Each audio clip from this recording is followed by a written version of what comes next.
Dans Matthieu chapitre 7, Jésus a dit,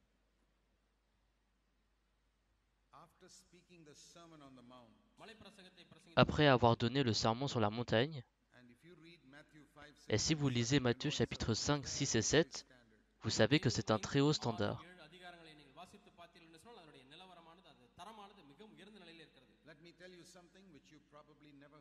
Laissez-moi vous dire quelque chose que vous n'avez probablement jamais entendu.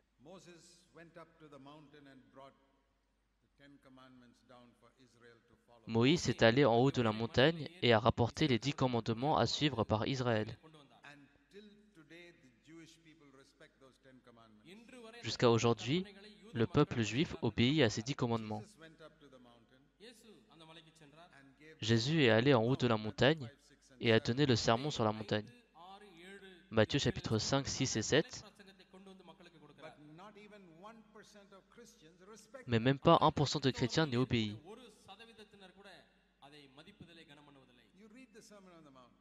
Lisez le sermon sur la montagne. Il a été dit pour remplacer les 10 commandements.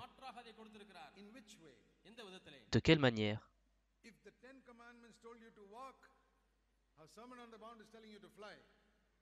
Si les 10 commandements vous ont dit de marcher, le sermon sur la montagne vous dit de voler. Des standards bien plus élevés.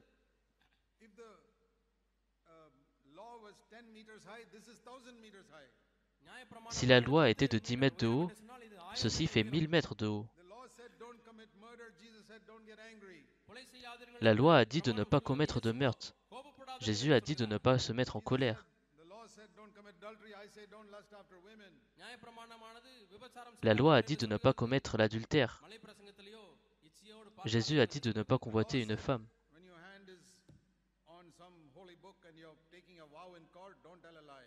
La loi a dit de ne pas mentir quand votre main est sur un livre saint et que vous faites serment au tribunal.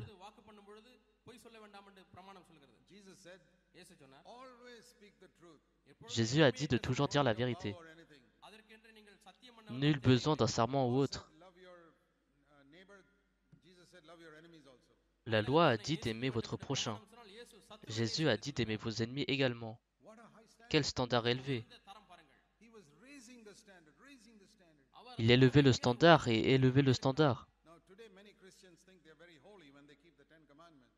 Aujourd'hui, les chrétiens pensent qu'ils sont très saints car ils obéissent aux 10 commandements.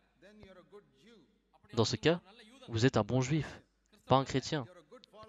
Vous êtes un bon disciple de Moïse, non pas de Jésus-Christ.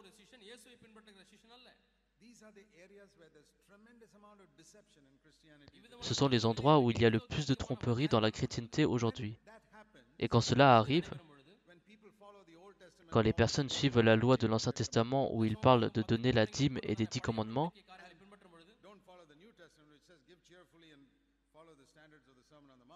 et ne suivent pas le Nouveau Testament qui dit de donner avec joie et de suivre les standards du sermon sur la montagne,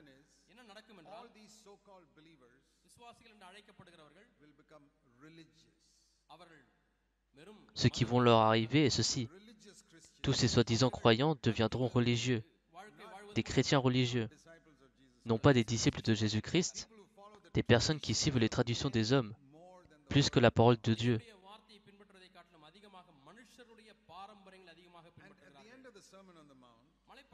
Et à la fin du sermon sur la montagne, écoutez ceci, Jésus a dit, verset 14,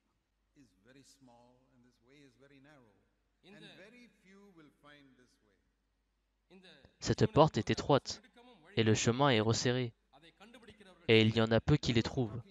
De quoi parlait-il? Il parlait de ce qu'il a dit dans les 3 derniers chapitres. Ce dont je vous ai parlé, le fait de ne pas se mettre en colère, et de ne pas convoiter une femme, et d'aimer vos ennemis. Et quand vous priez, ne le dites à personne.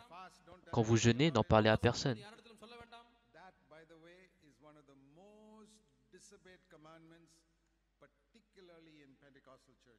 Ceci est d'ailleurs un des commandements auxquels les chrétiens ont le plus désobéi, particulièrement dans les églises pentecôtistes.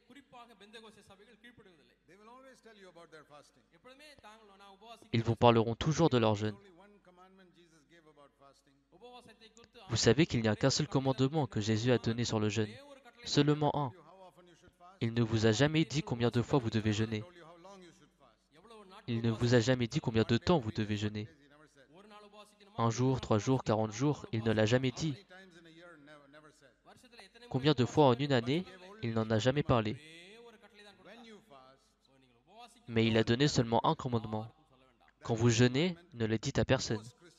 C'est le commandement auquel la majorité des chrétiens désobéissent. Ils font leur publicité devant tout le monde. J'ai jeûné, ou quand j'ai jeûné, Dieu m'a dit ceci. Ils n'ont absolument aucun respect pour la parole de Dieu. C'est pourquoi Jésus a dit, cette porte est étroite et le chemin est resserré. Beaucoup en parleront, mais très peu le trouveront. J'ai découvert cela.